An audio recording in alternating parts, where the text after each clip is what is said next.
نحمدہ و نصلی علی رسولہ الکریم اما بعد فاعوذ باللہ من الشیطان الرجیم بسم اللہ الرحمن الرحیم وعلم آدم اسماء کلہا ثم عرضهم علی الملائکۃ فقال انبئونی باسماء ہؤلاء کنتم صادقین صدق اللہ العظیم۔ اللہ کے پاک اسم مبارک کے صدقے ہم اس گفتگو کا آغاز کرتے ہیں اور نور محمد کے صدقے اس سے دعا و التجا کرتے ہیں کہ اللہ پاک ہمیں حق بولنے کی اور حق سننے کی سمجھ عطا فرمائے۔ یہ جو موضوع آج ہم ڈسکس کر رہے ہیں، یہ سابقہ جو گفتگو کی تھی اسی کا دوسرا حصہ ہے۔ یہ اس وقت کی بات ہے جب اللہ پاک نے اپنے ملائکہ سے پوچھا کہ میں اپنا نائب خلق کرنا چاہ رہا ہوں، تو تمام ملائکہ نے کہا کہ ایسا انسان خلق کرنا چاہ رہا ہے جو زمین میں خون ریزی اور فساد کرے گا۔ تو اللہ پاک نے فرمایا کہ انی اعلم ما لا تعلمون، کہ جو میں جانتا ہوں تم اس چیز سے آگاہ نہیں۔ اللہ جب کسی چیز کا ارادہ کرتا ہے تو وہ اس کو پھر مکمل اس کی تکمیل تک پہنچاتا ہے۔ یہ کوئی ہم جیسے انسان کا ارادہ نہیں کہ آج کچھ سوچ لیا اور کل کچھ کر لیا، سوچنا کچھ اور کرنا کچھ۔ اللہ کی ذات ایسی پاک اور کریم ذات ہے کہ جس بات کا جو وہ ارادہ فرماتا ہے اور کہتا ہے کن، پس آواز آتی ہے فیکون، ہو گیا۔ لیکن انسان کے بارے میں اللہ پاک نے ایک منفرد انداز چنا جو کن کے دائرے میں نہیں آتی بات۔ اللہ چاہتا تو آدم پہلے دن ہی خلق ہو سکتا تھا، لیکن اللہ نے انسان کی اہمیت جتانے کے لیے اور اپنے خلیفہ کی اہمیت تمام ملائکہ کو دکھانے کے لیے آدم علیہ السلام کی جو ظاہری وجود تھا اس وجود کو بنانے کے لیے ملائکہ کو اکٹھا کیا، مٹی لینے کے لیے، پانی لینے کے لیے، اس کی مٹی کو گوندنے کے لیے۔ تمام ملائکہ آدم کی تخلیق کی جو وہ صورتحال تھی اس سے آگاہ تھے اور دیکھ رہے تھے کہ اللہ اپنا نائب بنا رہا ہے جو ایک خاکی عنصر، ظاہری ایک خاکی عنصر رکھتا ہے۔ اور پھر آدم کی صورت کو اللہ نے اپنے ہاتھ سے بنایا، اور تمام ملائکہ اس چیز میں حیرت میں تھے کہ جس آدم کو ہم اپنے ہاتھ سے بنا رہے ہیں، جس کا وجود ہم اپنے ہاتھ سے بنا رہے ہیں، اس کی صورت اللہ نے اپنے ہاتھ سے بنائی اور کہا کہ آدم کو ہم نے اپنی صورت سے پیدا کیا۔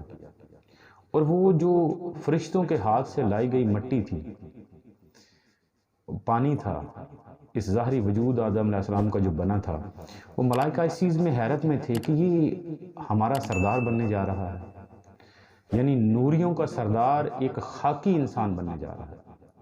اور جس کے بارے میں ان کا گمان تھا کہ وہ خون ریزی اور فساد کرے گا۔ گو آگے چل کے انسان نے فرشتوں کی اس بات کو پورا کیا، لیکن جو اللہ نے فرمایا فرشتوں سے کہ انی اعلم ما لا تعلمون، کہ میں جو جانتا ہوں آپ اس چیز کو نہیں جانتے۔ یہ ایک گہرا راز جو اللہ اور بندے کے درمیان ہے۔ اور اللہ نے فرمایا الانسان سر و انا سرہ، کہ میں انسان کا بھید ہوں، انسان میرا راز ہے اور میں انسان کا راز ہوں، لیکن اس راز میں کوئی شامل نہیں ہے۔ تمام جتنے بھی ملائکہ ہیں وہ سارے کے سارے اس میں شامل نہیں ہیں۔ اس لیے تمام ملائکہ حیران تھے کہ ہم اس آدم کی تخلیق کرنے جا رہے ہیں جس کی مٹی ہم اپنے ہاتھوں سے لے کے آئے ہیں، جس کا پانی ہم اپنے ہاتھوں سے لے کے آئے ہیں، اور جس کی مٹی کو گوندھ رہے ہیں اپنے ہاتھوں سے یا خود سے ہم کر رہے ہیں، تو وہی کل کو ہمارا سردار بنے گا۔ یہ کیسے ہو سکتا ہے؟ نہ اس کی عبادت ہے، نہ اس کی ریاضت ہے، نہ اس کا زہد ہے، نہ اس کا کوئی تقوی ہے۔ آج وہ خلق ہو رہا ہے اور ہمیں حکم دیا ہے، ہماری آنکھوں کے سامنے وہ بنا ہے اور ہمیں حکم دیا جا رہا ہے کہ اس کا سجدہ کرو، لیکن اللہ کے امر کے خلاف جانے کی کس کی ضرورت تھی؟ تمام فرشتوں نے سجدہ کیا اور لیکن ابلیس نے سجدہ نہ کیا۔ اللہ نے اگر سجدہ کروایا تو پھر آدم علیہ السلام کی جو افضلیت تھی، ان کا جو مرتبہ تھا، وہ فرشتوں کا وہم نکالنے کے لیے اللہ پاک نے قرآن پاک میں ارشاد فرمایا۔ یہ بڑی خوبصورت بات تھی کہ اگر تمہیں اس چیز پہ شک ہے، تم اس چیز کو سمجھتے ہو کہ تم سرداری کے لائق ہو،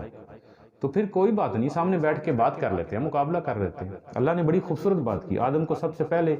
وَعَلَّمَ آدَمَ اسْمَاءَ كُلَّهَا، اللہ فرماتا ہے کہ ہم نے آدم کو سب نام سکھائے، تمام اسماء سکھائے۔ اب اس چیز میں ہم نہیں جائیں گے کہ وہ اسماء کون سے تھے، یہ بعد میں اس چیز پہ تھوڑی سی اشارے کرائے میں بات ضرور کریں گے، کیونکہ بات کچھ اس طرح کی اتنی نازک ہے کہ اگر ہم ایسے ڈائریکٹلی بات کریں تو وہ شاید کسی کو تکلیف دے جائے، یا کوئی اپنی مرضی کے مطابق ہمیں بھی کہہ سکتا ہے کہ قرآن کو اپنی مرضی کے مطابق لے کے جا رہے ہیں، لیکن ہم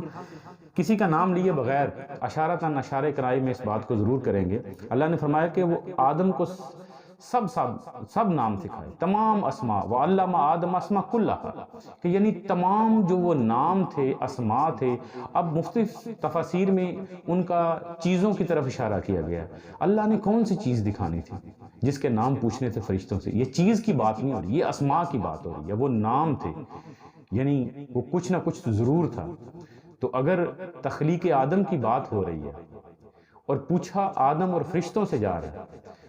تو صاحبان سوچنے والی بات تو ضرور بنتی ہے کہ وہ کوئی نہ کوئی تو اعلیٰ چیز ہوگی جس کے بارے میں فرشتوں کو علم نہ تھی۔ وہ چیز تھی، وہ ذات تھی، وہ کیا چیز تھی؟ اللہ نے فرمایا کہ ہم نے تمام نام سکھا دیے، یعنی وہ جو بھی تھا اس کے تمام اسماء جو تھے، تمام نام جو تھے، اللہ نے آدم کے وجود پہ القاء کر دیے۔ یعنی اللہ نے کوئی کان میں سرگوشی تو نہیں کی آدم علیہ السلام کی۔ یعنی یہاں سے ایک چیز ضرور ثابت ہوتی ہے کہ جو صوفیہ کا انکار کرتے ہیں کہ ان پہ اب وہی تو ظاہر سرکار مدینہ کے وجود اطہر کے بعد وہی کا سلسلہ تو بند ہو گیا، لیکن اللہ نے سب سے پہلے وہ سلسلہ جو متعارف کرایا تھا وہ یہ تھا کہ الہام، یعنی انبیاء اور صوفیاء جو تھے وہ ایسے موجود تھے۔ اللہ نے اس کائنات میں ایسے صوفیاء اولیاء رکھے ہیں جن پہ اللہ اپنی الہامی کیفیت سے گفتگو کرتا ہے۔ اللہ قادر مطلق ہے، یہ نہیں کہ وہ بغیر جبریل کے بات نہیں کر سکتا، لیکن جب وہ کسی پہ ارادہ کرتا ہے بات کرنے کے، اگر شہد کی مکھی کی طرف وحی آ سکتی ہے تو کیا جو خلیفہ فی الارض، جو سچا اور حقہ خلیفہ ہوگا زمین میں، اللہ کا نائب ہوگا، انعمت علیہم ہوگا، کیا اس کے قلب پہ اللہ کا الہام جاری نہیں ہو سکتا؟ یہ تو ہماری ایک سمجھنے کی بات ہے نا کہ شاید کی مکھی پہ وہی آ سکتی ہے۔ تو آدم کے جو اللہ نے جس کو اپنے مقصد کے لیے پیدا کیا، اپنی ذات کے لیے پیدا کیا، اپنی محبت کے لیے پیدا کیا، کیا اس انسان پہ وہی نہیں آ سکتی؟ وہی تو نہیں آ سکتی، الہامی کیفیت، مقصد تو اللہ کا پیغام اور اللہ کی بات ہے۔ اور اس چیز کو اللہ نے بڑی خوبصورت طریقے سے ملائکہ اور فرشتوں کے سامنے رکھا کہ ٹھیک ہے، اگر اس کی سرداری ہے تو پھر ٹھیک ہے، تم بتاؤ ان چیزوں کے نام کیا ہیں، یہ کون ہے؟ تو فرشتوں نے آگے عرض کی، پھر ان کو فرشتوں کے سامنے پیش کیا گیا، یعنی وہ جو چیزیں تھیں جن کے نام آدم علیہ السلام کے وجود میں القاء کیے گئے تھے،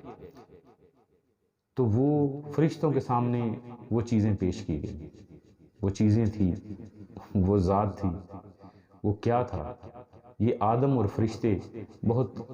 اچھی طرح جانتے ہیں۔ جب فرشتوں نے وہ چیزیں دیکھی تو انہوں نے کہا، اللہ نے قرآن پاک میں بڑی خوبصورت بات کی، اَرَزَادَهُمْ عَلَى الْمَلَائِكَةِ فَقَالَ أَنْبِئُونِي بِأَسْمَاءِ هَؤُلَاءِ إِن كُنتُمْ صَادِقِينَ، اگر تم اپنے اس قول میں، اپنے اس بات میں سچے ہو تو ان کے نام بتاؤ۔ قرآن کریم میں سورۃ بقرہ میں آیت نمبر 31 میں اللہ ارشاد فرما رہا ہے کہ اے میرے ملائکہ، ہم نے آدم کو تمام نام سکھا دیے، یعنی فضیلت ان کی کس وجہ سے ہوئی؟ اب یہ بڑی قابل غور بات ہے کہ آدم علیہ السلام کی فضیلت ملائکہ پہ وہ اسماء تھے جن اسماء کا، یعنی وہ چیزیں تھیں جن کا فرشتوں کو بھی علم نہیں تھا، یعنی وہ ایسے چیز تھی۔ اب اس کے بارے میں آگے چل کے اللہ پاک نے قرآن پاک میں بڑی خوبصورت بات کی ہے۔ اگر سامنے اس چیز کو سمجھنا چاہیں بغیر کسی مسلک کے، بغیر کسی گروہ کے، نہ کسی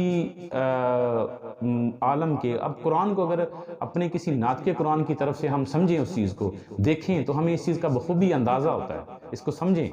کہ اللہ نے وہ چیزیں، جن چیزوں کے نام آدم کو علم کی صورت میں بخشا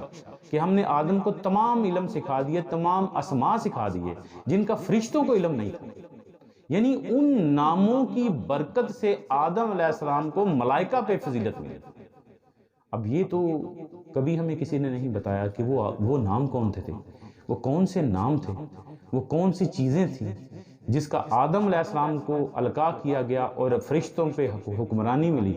اللہ نے فضیلت بخشی اس علم سے۔ تو وہ اس علم سے ان چیزوں کے نام جاننے سے آدم علیہ السلام کو فرشتوں پہ سرداری ملی اور خلافت ملی، تو کیا ان چیزوں کا مقام کیا ہوگا، ان چیزوں کی بات کیا ہوگی؟ تو فرشتوں نے کہا کہ ہم تو عاجز ہیں بار الہ،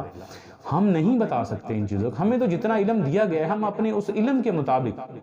بات کر رہے ہیں۔ تو تمام فرشتوں نے سجدہ کیا اور آدم کی فضیلت کو قبول کیا، یعنی نوری مخلوق اس خاکی وجود کو سجدہ کر رہی ہے جس کو اللہ نے اپنا نائب مقرر کیا، اور اہمیت کس چیز سے دی؟ علم سے، اور ان اسماء سے، جن اسماء کا، جن چیزوں کا، یعنی ان کے ناموں کی برکت سے اللہ نے آدم علیہ السلام کو فضیلت بخشی۔ تو جو وہ چیزیں ہوں گی ان کا کیا مقام اور مرتبہ ہوگا؟ آگے قرآن پاک میں اللہ پاک اس چیز پہ فرماتا ہے، جب تمام فرشتوں نے سجدہ کیا، آدم کی فضیلت کو مانا، یعنی خاکی کی فضیلت کو نوریوں نے مانا، وہ نوری مخلوق تھی، ان تمام نے قبول کیا، مان لیا کہ ہمارے پاس ان چیزوں کا علم نہیں ہے، ہم ان چیز کا نام نہیں بتا سکتے۔ آدم کی فضیلت کو قبول کر لیا اور اپنے کم علم ہونے کو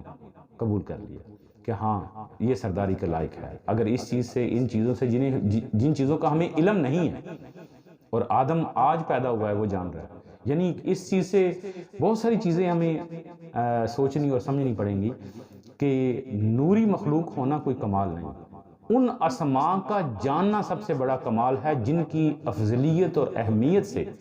ان کی برکت سے اللہ نے آدم علیہ السلام کو فضیلت بخشی۔ وہ علم تھا ان ذاتوں کا، ان چیزوں کا نام، تفاسیر میں چیزوں کا نام لیا جا رہا ہے، چلو ہم بھی اس چیز پہ اکتفا کرتے ہیں کہ وہ چیزیں تھیں، وہ جو بھی چیزیں تھیں، لیکن وہ آدم سے تو افضل تھیں۔ ان کا علم ہونے سے اللہ پاک نے آدم کو فضیلت بخشی، اور فرشتوں نے گھٹنے ٹیک دیے، سجدہ کیا، اور وہ سجدہ کیسی خوبصورت بات ہے کہ اللہ کی موجودگی میں، اللہ موجود ہے لیکن اللہ اپنی موجودگی میں آدم کو سجدہ کروا رہا ہے۔ فضیلت بتائی جا رہی ہے کہ وَنَفَخْتُ فِيهِ مِن رُوحِي، اللہ نے فرمایا جب میں اس میں اپنا امر پھونکوں، اپنا نور پھونکوں، اپنی ذات پھونکوں، تو پھر تم آدم کو سجدہ کرنا۔ یعنی ایک تو فضیلت اس امر سے ہو گئی، جس خانے میں آدم کے وجود میں سیر کی اور اس ڈبے کا پتہ نہ چلا، اللہ نے فرمایا کہ ہم نے اس میں اپنا امر پھونکا، اپنا نور بخشا، اپنی ذات رکھی، تو اس سے فرشتوں نے کو حکم دیا کہ اب آدم کا سجدہ کرو۔ تمام فرشتوں نے کیا، لیکن ابلیس نے سجدہ نہ کیا۔ اب اللہ نے ابلیس سے، اس میں وہ بات کا ان ناموں کی طرف اشارہ ہے، اگر ہم سمجھے تو اللہ نے قرآن پاک میں فرمایا کہ ہاں آدم، اے ابلیس، تمہیں کس چیز نے گمراہ کیا، تم نے کیوں سجدہ نہ کیا؟ بظاہر اس نے حجت پیش کی کہ اس کو ایک حقیر مٹی سے پیدا کیا ہے، مجھے آگ کے شعلے سے پیدا کی، آگ سے بھی نہیں، آگ کے شعلے سے پیدا کیا گیا، تو میں اس سے افضل ہوں۔ اللہ نے فرمایا کہ تیری انا نے تجھے، تیرے تکبر نے تجھے سجدہ کرنے سے مجبور کیا، یا ام کنت من العالین، کہ یہ اعلیٰ درجے والے جو ہیں، کیا تم اپنے آپ کو ان اعلیٰ درجے والوں میں سے سمجھتے ہو؟ اب یہ قابل غور بات ہے، اس چیز کو، اس نقطے کو فراموش نہ کیجئے گا، اس چیز پہ غور کیجئے گا، اور کسی صاحب علم سے اس چیز کی شرح کیجئے گا، پوچھئے گا، کیونکہ میں اگر اس بات کو کہوں گا تو وہ کسی عقیدے اور کسی مسلک کے ساتھ منسوب ہو جائے گی۔ ہم سلطان وعارفین برہان واصلین کے ماننے والے ہیں، ان کی عقیدت اور ان کی محبت ہمارے دلوں میں، تو ہمیں اس چیز کو اگر کسی چیز پہ لگاتے ہیں، بات کرتے ہیں، تو وہ اس کو طریقت اور جہالت پہ بھی لوگ کچھ سمجھ سکتے ہیں، لیکن میں اس چیز پہ صرف فوکس کر رہا ہوں، اس چیز کو بتا رہا ہوں کہ ہمیں اس چیز پہ غور کرنا چاہیے کہ اللہ نے جب کہا، اب بات دیکھیں، آدم علیہ السلام کی تخلیق کی بات ہو رہی ہے، آدم علیہ السلام کی عظمت کی بات ہو رہی ہے، فرشتوں نے آدم کی عظمت کو قبول کر لیا، اور اللہ فرما رہا ہے، اللہ نے جب اشارہ کیا کہ ام کنت من العالین، یہ قرآن پاک کا جملہ ہے کہ کیا تم اپنے آپ کو ان اعلیٰ درجے والوں میں سے سمجھتے ہو؟ اب یہ سوچنے والی بات ہے کہ وہ اب بالآخر وہ اعلیٰ درجے والے ہے کون؟ ہمیں تو جاننا پڑے گا۔ اب اس سے اس چیز کی مماثلت ضرور آتی ہے کہ یہ وہ اعلیٰ درجے والے ہو سکتے ہیں جن کے اسماء، جن کے نام آدم علیہ السلام کے وجود میں القاء کر دیے گئے، وہ فرشتوں بھی اس چیز سے آگاہ نہیں تھے، لیکن ابلیس ضرور آگاہ تھا۔ اب یہ بات ماننے والی ہے، اب یہ بات ماننی پڑے گی، کیونکہ ابلیس نے کہا کہ نہیں، میں ان اعلیٰ درجے والوں سے اپنے آپ کو نہیں سمجھتا۔ یعنی اس کا مطلب ہے ملائکہ نے اپنے علم کا، کم علمی کا اقرار ضرور کیا، لیکن ابلیس نے کہا، اللہ نے کہا کہ تم ان اعلیٰ درجے والوں سے اپنے آپ کو سمجھتے ہو؟ تو اس نے کہا نہیں، میں اپنے آپ کو ان اعلیٰ درجے والوں سے نہیں سمجھتا، لیکن اس آدم سے میں ضرور افضل ہوں۔ یعنی اب ہمیں اس چیز کا ضرور سوچنا پڑے گا، غور کرنا پڑے گا کہ وہی اسماء تھے جن اسماء کی فضیلت اور برکت سے آدم علیہ السلام کو فضیلت ملی، خلافت ملی اور علم ملا، تو وہی اسماء تھے جو اللہ نے جب اس طرف اشارہ کیا ابلیس کو کہ کیا تم ان اعلیٰ درجے والوں کو میں سے سمجھتے ہو؟ انہوں نے کہا نہیں، کیونکہ وہ اعلیٰ درجے والے، اب یہ سوچنا پڑے گا جب تخلیق آدم ہو رہی ہے، فرشتے موجود ہیں، ذات خود موجود ہے، تو پھر وہ اعلیٰ درجے والے کون سے؟ اب یہ بات سوچنی پڑے گی، سمجھنی پڑے گی، اور اس چیز کو دیکھ لیں کہ ان اعلیٰ درجے والوں میں کون کون موجود ہے۔ اور فرشتے نے، تمام فرشتے، تمام ملائکہ ان کی عظمت سے آگاہ نہیں تھے، لیکن تمام فرشتوں نے آدم کی عظمت کو قبول کیا اور ابلیس نے قبول نہ کیا۔ اب یہ وجود آدم کی بات ہو رہی ہے، ابھی ابن آدم کی بات نہیں ہوئی کہ اس کی تخلیقی مراحل کون کون سے تھے، اس کا ظاہری وجود اور اس کا باطنی وجود کن چیزوں سے بنا۔ یہ ہم انشاءاللہ آنے والی جو گفتگو ہوگی اس میں کوشش کریں گے اس چیز کو پھیلانے کی اور سمجھنے کی۔ تو اللہ نے آدم کو فضیلت بخشی اور آدم کو علم بخشا، علم سے فضیلت بخشی اور علم بتایا ان چیزوں کا جن کا فرشتوں کو بھی علم نہیں تھا، فرشتوں کو ان چیزوں کا پتہ نہیں تھا، ان کے نام کا، ان کے اسماء کا، ان کی ذات کا کچھ پتہ نہیں تھا، لیکن اللہ نے ابلیس نے ضرور اس چیز کا اقرار کیا کہ ہاں میں ان اعلیٰ درجے والوں میں سے نہیں ہوں،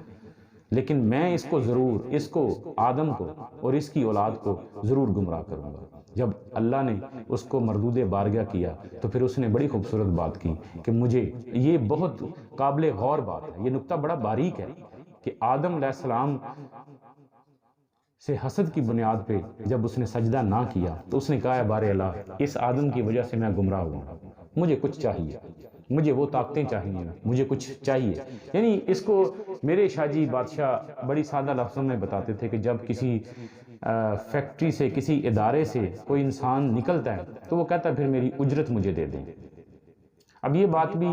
دو حصوں پہ محیط ہے، اگر ہم اس کو پھیلائیں تصوف کی روح سے اور بات ہے، لیکن ظاہری ہم شریعت کی بات کر رہے ہیں، قرآن کی بات کر رہے ہیں، تو اس میں ضرور مماثلت موجود ہے۔ انشاءاللہ آگے کوشش کریں گے ہم اس کو ملانے کی، اور طریقت کے حوالے سے بھی اور شریعت کے حوالے سے بھی۔ تو اللہ نے اس سے، ابلیس سے پوچھا کہ جی بولو، تو اس نے کہا کہ مجھے پہلے نمبر پہ عمر چاہیے۔ کون سی؟ یوم یبعثون تک، کہ اللہ جب تو مردوں کو دوبارہ زندہ کرے گا اس وقت تک، قیامت تک، یوم یبعثون تک مجھے عمر چاہیے۔ اللہ نے کہا جا دی۔ یعنی یہ اب اس ادارے سے لعنتی بن کے نکل رہا ہے اللہ کی بارگاہ سے، یعنی مقبول بارگاہ سے آدم کی انکار کرنے پہ، آدم علیہ السلام کا خلیفہ فی الارض کا جب انکار کیا، وہ مقبول بارگاہ سے مردود بارگاہ بن گیا، اور پہلے اس نے عمر مانگی اور پھر کہا کہ مجھے اس انسان کے اندر جانے کی اور باہر آنے کی طاقت دیجیے۔ اب یہ بڑی قابل غور بات ہے، ہم اس چیز پہ اگر سوچیں اور سمجھیں کہ ابلیس ہو کے ابھی آدم تخلیق ہوا ہے اور اس کو ابن آدم کا بھی پتہ ہے کہ میں صراط مستقیم پہ بیٹھوں گا، اس پہ حملہ کروں گا، دائیں حملہ کروں گا، بائیں حملہ کروں گا، آگے حملہ کروں گا، پیچھے حملہ کروں گا، چاروں سمتوں سے اس کی طرف میں حملہ آور ہوں گا، اے اللہ میں اس کو تیرے قریب آنے نہیں جاؤں گا، آنے نہیں دوں گا۔ تو پھر اللہ نے، اس نے ساتھ ہی ایک بڑی خوبصورت بات کی، اب یہ قرآن پاک میں اللہ عباد اللہ المخلصین، لیکن جو تمہارے خالص عبادت والے بندے ہیں ان پہ میرا بس نہیں چلے گا۔ اب یہ بڑی خوبصورت بات ہے صاحبان، اس چیز پہ ہمیں وہ نقطہ مل رہا ہے، یعنی وہ صراط مستقیم پہ بیٹھا ہوا ہے، جس صراط مستقیم کو ہم نماز میں مانگتے ہیں ابلیس اس صراط مستقیم پہ بیٹھا ہوا ہے، لیکن اس نے کہا الا عباد اللہ المخلصین، جو آپ کے خالص عبادت والے بندے ہیں ان پہ میرا بس نہیں چلے گا۔ اور دوسرا اس نے کیا نقطہ مانگا کہ میں اس کے وجود کے اندر اور باہر آنے کی طاقت مانگوں، اور تیسری بات جو اللہ کی بارگاہ سے قبول کی کہ جب میں اس کے اندر جاؤں اور اس کے باہر آؤں تو تب اس انسان کو پتہ بھی نہ چلے۔ اب صاحبان بات تو یہی ہے کہ اس نے پہلے دن وہ طاقت مانگ لی جس طاقت کو ہم نے آج تک کبھی نہیں سمجھا، کبھی نہیں ہم نے اس چیز پہ غور کیا کہ ہم اپنے وجود کے اندر جانے کی اور باہر آنے کی طاقت رکھتے ہیں۔ جیسے مولانا روم نے فرمایا نا کہ اپنے وجود کی جو ظاہری آنکھیں ہیں، جو ظاہری وجود ہے، یعنی حواس خمسہ جن کی بات کی ہے، کہ اپنے ظاہری وجود اور باطنی وجود، ہم ان ظاہری وجود کی جو ظاہری آنکھیں ہیں، حواس خمسہ ہیں، ہم ان کو بند کریں گے تو پھر اندر کے کھلیں گے۔ جب ہم ان ظاہری آنکھوں کو، حواس خمسہ کو بند کرنے کی طاقت نہیں رکھتے تو پھر اندر کیسے جائیں گے؟ یہ ایک دروازہ ہے۔ اور لیکن ابلیس نے پہلے دن انسان کے وجود کے اندر جانے کی وہ طاقت مانگی اللہ سے، اور جب ہمارے وجود میں، ہمارے خون میں دوڑتا ہے، وہ جب آتا ہے اور جاتا ہے ہمیں نہیں پتہ چلتا۔ لیکن اگر ہمیں اس دشمن کے رستے کا پتہ چل جائے، ہم نے اپنے اندر جانے کا، اندر جھانکنے کا، اندر رہنے کا موقع مل جائے، ہم باہر کی تو پوری کائنات کی سیر کرتے ہیں، پوری دنیا کی سیر کرتے ہیں، لیکن افسوس ہم اپنے وجود کو نہیں پڑھ سکتے۔ اقرا کتابی کا، اپنی کتاب کو جو پڑھنا ہے، ہم اپنے اندر نہیں جا سکتے۔ ہم کائنات کی منزلوں کو حاصل کر لیتے ہیں لیکن اپنے وجود کو حاصل نہیں کر سکتے، اپنے وجود کے اندر نہیں جا سکتے۔ اب وجود من عرف نفسہ فقد عرف ربہ کا مطلب ہی یہ ہے کہ جب ہم اپنے وجود کے اندر داخل ہوں گے تب رب کا پتہ چلے گا۔ اور ذنون مصری بڑی خوبصورت بات فرماتے ہیں، حضرت ذنون مصری آپ فرماتے ہیں کہ کمینہ وہ شخص جس کو دنیا کی ہر چیز کا پتہ ہو لیکن اس کو خدا کا پتہ نہ ہو۔ اللہ پاک ہمیں اس زندگی میں اپنی خدا کی معرفت حاصل کرنے کی توفیق عطا فرمائے اور اپنے حقیقی مقصد کو سمجھنے کی اور اس پہ عمل کرنے کی توفیق عطا فرمائے۔ وما علینا الا البلاغ المبین۔